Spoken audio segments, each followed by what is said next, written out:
जिन्होंने धर्म के लिए, पर्यावरण के लिए, गौ के लिए अपने जीवन को समर्पित कर चुके हैं, ऐसे समाज के सभी पूजनीय व्यक्तियों को, माताओं को प्रणाम करता हूं। ये सामान्य बात नहीं है।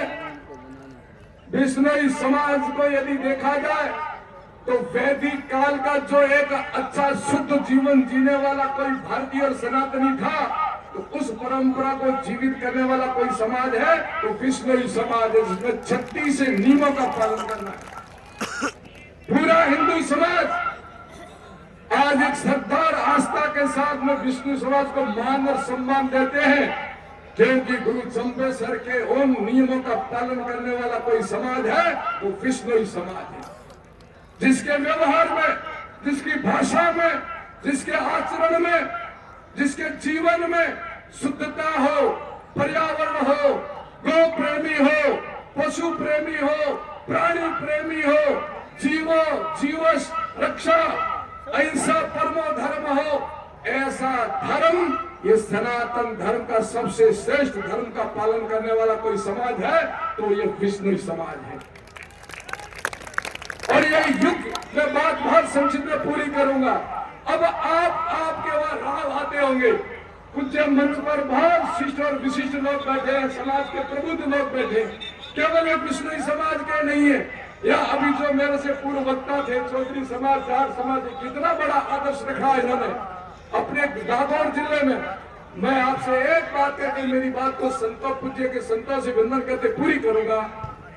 मैं आपसे निवेदन करना चाहता हूं, अपने राव सबके आते हैं कि नहीं आते? राव भाट, जिन्हें भाट पाठक साहब भाई भाट आवे कि नहीं आवे, ले भैया ले आवे कि नहीं आवे, अपनी पीढ़ियां बतावे। उन पीढ़ियों को आप देखना, तब राव जी आए तब, और ध्यान से सुनना आप कौन थे, और उस मैथिली चरण की पंक्तियां याद करना। हम कौन थे, क्या होंगे और होंगे क्या अभी। हम कौन थे, क्या होंगे और क्या होंगे अभी। आओ मिलकर विचारें ये समस्याएं सभी। ये परंपरा आज की नहीं है। हमें कोई 1400 वर्ष नहीं हुए इस पृथ्वी पर आए, हमें कोई 2026 वर्ष नहीं हुए पृथ्वी पर आए। हम तब आए थे जब सबसे पहले मनुष्य पृथ्वी पर आया था, तब से हम आए हुए। क्योंकि हम बंदरों की औलाद नहीं है, हम सब ऋषियों की औलाद है, हम ऋषियों की संतान है।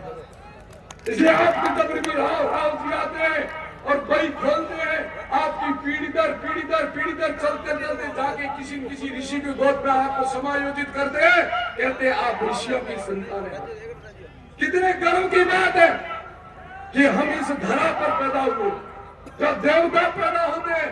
कितने गर्व की बात है इस धर्म में पैदा हुए, जब चंपेश्वर भगवान ने जन्म लिया, तेजा जी ने लिया, चांबा जी ने लिया, जसना जी ने लिया, बाबू जी ने लिया। कितने देवता, कितनी सतियां, अमृताबाई ने जन्म लिया, कितने सूर्य, कितने भामाशाह, कितने राष्ट्रभक्त पैदा हुए। उस उज्जवल परंपरा में आपने, मैंने भी जन्म लिया। ये कम नहीं है, बहुत बड़ा हमारा भाग्य नहीं, परम सौभाग्य है। पर करना क्या है? करना ये है कि उज्जवल परंपरा में जो महापुरुष जब हुए, उन्होंने अपना कर्तव्य निर्वहन किया। भगवान चंपेश्वर का जब समय था, उसमें विषम परिस्थितियां थी। हमारे को आरे में चीरा जाता था, जैसे लकड़ को चीरते ऐसे चीरा जाता था, हमें मारा जाता था, काटा जाता था। परंतु उन्होंने धर्म की ध्वजा की रक्षा करने के लिए खड़ा किया। उन्होंने अपने कालखंड में कार्य किया। अमृताबाई का समय आया तो उन्होंने अपने कालखंड के अंदर काम करके दिखाया। अब वो जिम्मेदारी किसके ऊपर है, ये बताइए। आपकी उज्जवल परंपरा में संत, महापुरुष, देवियां, शक्तियां, सूरा जो हुआ है, उन्होंने अपने कालखंड के अंदर काम किया। वो गए तो ये अपनी परंपरा है। पगड़ी वाला बैठा धोले पोतिये वाला है, पोतियो यहाँ कोनी ये परंपरा रो पोतियो, जो पोतियो है ना पगड़ी, ये आपका नहीं है, आपकी परंपरा का है। आपके परिवार से बड़ा गुजरा तो उसका साफा, उसकी पगड़ी आपके सर पर आई है। वो जिम्मेदारी आई है आपके ऊपर कि जो हमारे पुरखों ने किया था अब मुझे करना है। मेरे सर पर पगड़ी है ना, ये संतों की परंपरा की पगड़ी है, शंकराचार्य जी की परंपरा की पगड़ी है, मेरे गुरु की परंपरा की पगड़ी है। उस कालखंड के अंदर जो उन्होंने किया, इस कालखंड के अंदर मुझे करना है। मैं कहना ये चाहता हूँ, जो हमारे महापुरुष पीढ़ियों को देखना, जिस वंश से, जिस समाज से, जिस परिवार से आप हो, आपके उज्जवल परंपरा में जिस महापुरुष ने जो किया, अब हमें करना है, हमारे ऊपर जिम्मेदारी है। इसलिए आइए उस सपना को, उस यज्ञ को सफल करें जो मां अमृता देवी के कालखंड में, चंबेश्वर भगवान के कालखंड में प्रारंभ हुआ।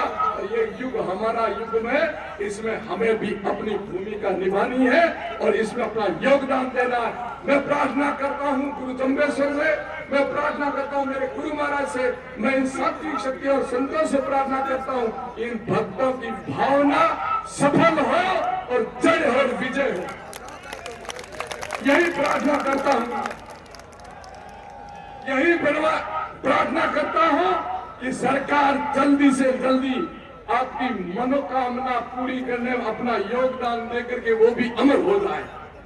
वो भी बनाएंगे तो उनका भी नाम हो जाएगा, हमारा भी नाम हो जाएगा, आपका भी नाम होगा। क्योंकि हर एक का कालखंड युग होता है, प्रत्येक व्यक्ति का इतिहास बनता है, प्रतिपल बनता है और प्रत्येक जगह बनता है। इसलिए ये युग हमारा युग है। इस युग में और अच्छा करने के लिए हम कृत संकल्प होकर एक साथ उठेंगे और जय जय भारत, जय जय गौ माता, जय जय चंबेश्वर करेंगे। यही भावना है। बोलिए भारत माता की।